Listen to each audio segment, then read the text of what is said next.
Hello students, welcome to our reverse series. As you know, we are revising our chapters through this series from last to first with the help of question and answers, which are also very important for your board exams. We have completed our first part of this series, and in the second part we are going to talk about some long answer type questions. So let's start. Our first question is, what is the definition of the constitution and its necessity? Please explain. Okay तो हमारा पहला question है कि संविधान की परिभाषा बताते हुए इसकी आवश्यकता को स्पष्ट कीजिए। देखिए, किसी भी राज्य को चलाने के लिए कुछ नियमों तथा कुछ कानूनों की आवश्यकता होती है, ठीक है, इससे कि शांतिपूर्ण और नियंत्रित तरीके से सभी कार्यों को किया जा सके। सामान्यतया इन्हीं नियमों व कानूनों के संकलन को संविधान कहते हैं, ठीक है। अब संविधान की परिभाषा हम लोग दो लोगों की देखेंगे कि संविधान की परिभाषा जॉन ऑस्टिन के अनुसार जो सर्वोच्च शासन की संरचना को नियमित करता है संविधान कहलाता है। गिलक्राइस्ट के अनुसार संविधान उन लिखित या अलिखित नियमों कानूनों को कहते हैं जिनमें सरकार के संगठन, उनके विभिन्न अंगों की शक्तियों के वितरण एवं उन सामान्य सिद्धांतों का वर्णन होता है जिनके आधार पर किसी देश का शासन चलाया जाता है। तो इन परिभाषाओं के आधार पर यह कहा जा सकता है कि संविधान उन नियमों या कानूनों का समूह है जो राज्य की सरकार के गठन, शक्तियों, कर्तव्यों और अधिकारों को निश्चित करता है, ठीक है। अब संविधान की आवश्यकता को निम्न बिंदुओं द्वारा स्पष्ट किया जाता है। जैसे पहला पॉइंट है हमारा सरकार के स्वरूप का निर्धारण, ठीक है।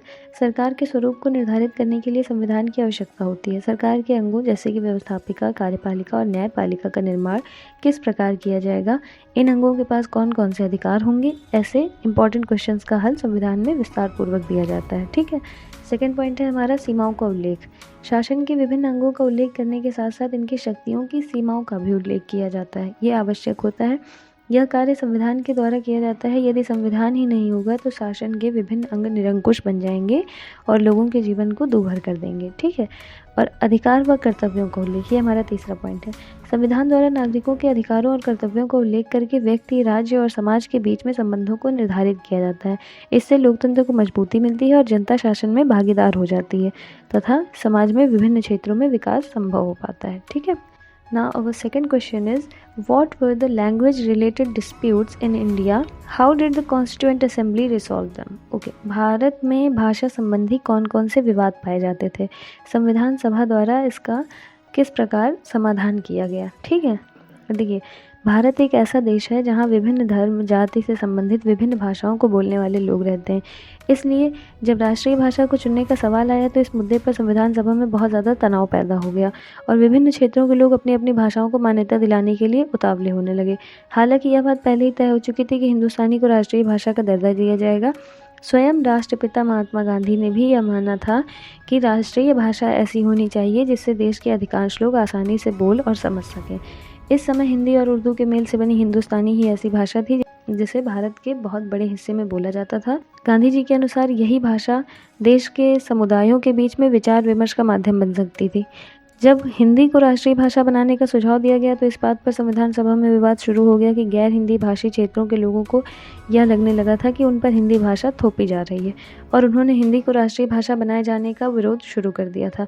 इन दंगों ने संविधान को यह एहसास दिला दिया था कि भाषा के विषय में जो भी निर्णय लिया जाए वह बहुत सोच समझ के लिया जाए। संविधान सभा ने भाषा के विवाद को हल करने के लिए राष्ट्रीय भाषा के रूप में हिंदी की कमियों को सुधारने के लिए 5 वर्षों के लिए अंग्रेजी को सरकारी कामकाज की भाषा बनाया था। इन 5 वर्षों में हिंदी की त्रुटियों को सुधारने, उनके शब्दकोश का विस्तार करने तथा प्रत्येक क्षेत्र में शब्दों को हिंदी में जोड़ने का प्रावधान रखा गया और वर्तमान में हिंदी और अंग्रेजी दोनों ही सरकारी कामकाज की भाषाएं हैं, ठीक है। भाषा संबंधी विवादों को पूर्णतया हल किया जा चुका है, ठीक है।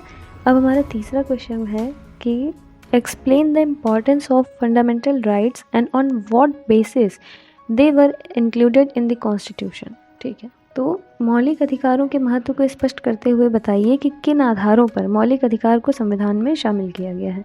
देखिए, मौलिक अधिकारों के महत्व का मूल कारण ये था कि राष्ट्र की सुरक्षा, एकता और अखंडता व्यक्तियों के अपने हित स्वार्थों से कहीं अधिक महत्वपूर्ण है, ठीक है।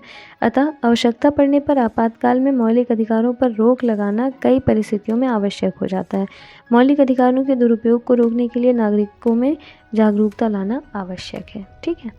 अब इनके अतिरिक्त कहीं अन्य कारण भी थे जिसकी वजह से इसका महत्व बढ़ जाता है, ठीक है। जैसे पहला है, मौलिक अधिकार संविधान की उद्देशिका में दिए गए न्याय, समानता, स्वतंत्रता एवं व्यक्ति की गरिमा तथा राज्य की अखंडता की सुरक्षा की दृष्टि से बहुत इम्पॉर्टेंट है, महत्वपूर्ण है। ठीक है। मौलिक अधिकारों ने सामाजिक आर्थिक न्याय को बढ़ावा दिया है। मौलिक अधिकार संविधान के आधार स्तंभ हैं, राज्य उन्हें समाप्त नहीं कर सकता है। मौलिक अधिकारों के द्वारा अल्पसंख्यकों में सुरक्षा और आत्मविश्वास बढ़ा है। मौलिक अधिकारों ने सरकार की शक्तियों पर अंकुश लगाकर देश में संवैधानिक और सीमित सरकार स्थापित करने में बड़ी सहायता पहुंचाई है। ठीक है। अब जिन प्रमुख बिंदुओं को आधार मानकर मौलिक अधिकारों को भारतीय संविधान में शामिल किया गया है, उनका विवरण देखिए क्या है। उनका विवरण है कि मौलिक अधिकार जो हैं वो संविधान के मूल तत्व हैं। ये भारतीय लोकतंत्र की आधारशिला है। मौलिक अधिकार नागरिकों को राज्य के तानाशाही के विरुद्ध संरक्षण प्रदान करते हैं। मौलिक अधिकारों ने नागरिकों और सरकार के संबंधों को निश्चित किया है। मौलिक अधिकारों ने अल्पसंख्यकों को सुरक्षा प्रदान की है। मौलिक अधिकार साधारण कानूनों से श्रेष्ठ हैं। मौलिक अधिकारों से सामाजिक, आर्थिक, राजनीतिक न्याय स्थापित करने में सहायता मिली है। ठीक है। अब fourth question is, how does the Indian constitution safeguard the powers of the central and state governments, explain. ठीक है। भारतीय संविधान किस प्रकार केंद्र और राज्य सरकारों के अधिकारों को सुरक्षित रखता है, इसको स्पष्ट करना है। ठीक है। देखिए, भारतीय संविधान द्वारा केंद्र और राज्यों के अधिकारों को सुरक्षित रखने के लिए संविधान के मसौदे में विषयों की 3 सूचियां बनाई गई थी। First one was union list, state list and concurrent list. ठीक है। केंद्रीय सूची, राज्य सूची और समवर्ती सूची। पहली सूची के विषय में केवल केंद्र सरकार के अधीन थे, दूसरी वाली में जो थे वो राज्य सरकारों के अंतर्गत आते थे, और तीसरी सूची में दोनों की साझा जिम्मेदारी थी। परंतु अन्य संघों की तुलना में बहुत ज़्यादा विषयों को लेकर केवल केंद्रीय नियंत्रण में रखा गया था। समवर्ती सूची में भी प्रांतों की इच्छाओं की उपेक्षा करते हुए बहुत ज़्यादा विषय रखे गए थे। तो खनिज पदार्थों तथा प्रमुख उद्योगों पर भी केंद्र सरकार को ही नियंत्रण दिया गया था। आर्टिकल 356 में गवर्नर की सिफारिश पर केंद्र सरकार को राज्य सरकार के सारे अधिकार अपने हाथ में लेने का अधिकार दे दिया गया था। ठीक है। संविधान में राजकोषीय संघवाद भी एक जटिल व्यवस्था बन गई थी। कुछ कर जैसे सीमा कर, कंपनी कर के होने वाले जो सारी आय थी वो केंद्र सरकार के पास रखी गई। कुछ मामले जैसे आय कर, आबकारी शुल्क, ये क्या हुए कि पूरी तरह से राज्य और केंद्र की सरकारों के बीच में बट गए। और जो अन्य मामले थे जैसे कि राज्य स्तरीय शुल्क है ना, ये पूरी तरीके से राज्यों को सौंप दिए गए थे। तो राज्य सरकारों को अपने स्तर पर कुछ अधिभार और कर वसूलने का अधिकार दिया गया। उदाहरण के लिए वो जमीन और संपत्ति कर, बिक्री तथा बोतल बंद शराब पर अलग से कर वसूल सकते थे, परंतु इस पर काफ़ी विरोध था। कि राज्यों के अधिकारों के विषय में जिसने सबसे शक्तिशाली तरीके से बोला था वो थे मद्रास के सदस्य के संतनम। इन्होंने पेश की थी। इन्होंने कहा कि न केवल राज्यों को बल्कि केंद्र को मजबूत बनाए रखने के लिए भी शक्तियों का पुनर्वितरण जरूरी है। यह दलील एक उनकी जिद बन गई थी कि तमाम शक्तियां केंद्र को सौंप देने से वह मजबूत हो जाएगा। संतनम ने कहा कि यह गलतफहमी है, ऐसा कुछ नहीं है। अगर केंद्र के पास ज़रूरत से ज़्यादा जिम्मेदारियां होंगी तो वह प्रभावी ढंग से काम नहीं कर पाएगा। उनमें कुछ दायित्वों की कमी करने से और उन्हें राज्यों को सौंप देने से भी केंद्र मजबूत हो सकता है। ठीक है।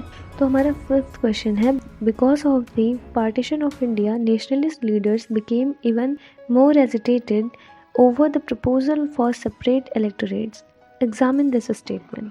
अच्छा, ये पूछ रहे हैं कि भारत के विभाजन के कारण जो राष्ट्रवादी नेता थे वो पृथक निर्वाचिका के प्रस्ताव पर और ज़्यादा भड़कने लगे थे। इस कथन की जांच कीजिए। ठीक है।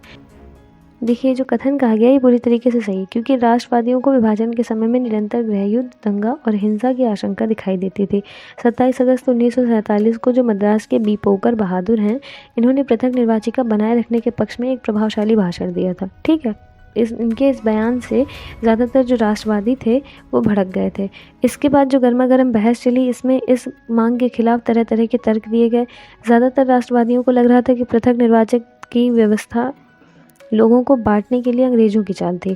आर.वी. धुलेकर ने बहादुर को संबोधित करते हुए कहा कि अंग्रेज़ों ने संरक्षण के नाम पर अपना खेल खेला, इसकी आड़ में उन्होंने तुम्हें मतलब अल्पसंख्यकों को फुसला लिया। अब इस आदत को छोड़ दो, अब तुम्हें कोई बहकाने वाला नहीं है। ठीक है। अब देखो, विभाजन के कारण तो राष्ट्रवादी नेता जो थे वो पृथक निर्वाचक के प्रस्ताव पर और ज़्यादा भड़कने लगे थे। तो सरदार पटेल ने कहा कि पृथक निर्वाचिका एक ऐसा विष है जो हमारे देश की पूरी राजनीति में समा चुका है। उनकी राय में यह एक ऐसी मांग थी जिसने एक समुदाय को दूसरे समुदाय से भिड़ा दिया है, राष्ट्र के टुकड़े कर दिए हैं, रक्तपात को जन्म दे दिया है, देश के विभाजन का कारण बनी है। पटेल ने कहा कि क्या तुम इस देश में शांति चाहते हो? अगर चाहते हो तो इसे फौरन छोड़ दो। पृथक निर्वाचिकाओं की मांग का जवाब देते हुए गोविंद वल्लभ पंत ने ऐलान किया कि यह प्रस्ताव न केवल राष्ट्र के लिए बल्कि अल्पसंख्यकों के लिए भी खतरनाक है। ठीक है, उनका कहना था कि ये एक आत्मघाती मांग है जो अल्पसंख्यकों को स्थायी रूप से अलग कर देगी, उन्हें कमज़ोर बना देगी और शासन में उन्हें प्रभावी हिस्सेदारी नहीं मिल पाएगी। इन सारी दलीलों के पीछे एकीकृत राज्य के निर्माण की चिंता काम कर रही थी। ठीक है, राजनीतिक एकता और राष्ट्र की स्थापना करने के लिए प्रत्येक व्यक्ति को राज्य के नागरिकों के सांचे में ढालना था। हर समूह को राष्ट्र के भीतर समाहित किया जाना था। संविधान नागरिकों को अधिकार देगा, परंतु नागरिकों को भी राज्य के प्रति अपनी निष्ठा का वचन लेना होगा और समुदायों को सांस्कृतिक इकाइयों के रूप में मान्यता दी जाएगी। उन्हें सांस्कृतिक अधिकारों का आश्वासन दिया जा सकता था, मगर राजनीतिक रूप से समुदायों के सदस्य राज्य के समान सदस्यों के रूप में काम करना था, अन्यथा उनकी निष्ठाएं विभाजित होती थी। पंत ने कहा कि हमारे भीतर यह आत्मघाती और अपमानजनक आदत बनी हुई है कि हम कभी भी नागरिक के रूप में नहीं सोचते बल्कि समुदाय के रूप में सोच पाते हैं। अब देखो, सारे मुसलमान भी पृथक निर्वाचन की मांग के समर्थन में नहीं थे। उदाहरण के तौर पर अगर देखा जाए तो बेगम एजाज रसूल को लगता था कि पृथक निर्वाचित आत्मघाती साबित होगी क्योंकि इससे अल्पसंख्यक बहुसंख्यकों से कट जाएंगे। 1949 तक संविधान सभा के ज़्यादातर सदस्य इस बात पर सहमत हो गए थे कि पृथक निर्वाचित का प्रस्ताव अल्पसंख्यकों के हित के खिलाफ जाता है। इसके बजाय मुसलमानों को लोकतांत्रिक प्रक्रिया में सक्रिय भूमिका निभानी चाहिए ताकि राजनीतिक व्यवस्था में उनको एक निर्णायक आवाज़ मिल सके, है ना। तो देखो, इस तरीके से हम लोगों के जो लॉन्ग आंसर टाइप के क्वेश्चन हैं ये कंप्लीट हो गए। बाकी ये जितने क्वेश्चन हैं, इन क्वेश्चंस का जो भी first part, second part, third part, इन सब का PDF आपको मेरे टेलीग्राम चैनल पे मिल जाएगा, मेरे व्हाट्सएप ग्रुप पे मिल जाएगा। आप उसको चैनल के डिस्क्रिप्शन से देख कर जाइए, फॉलो करिए और फॉलो करने के बाद में वहाँ से अपने PDF मिल जाएंगे आपको। ठीक है, so that's all for today. Thank you.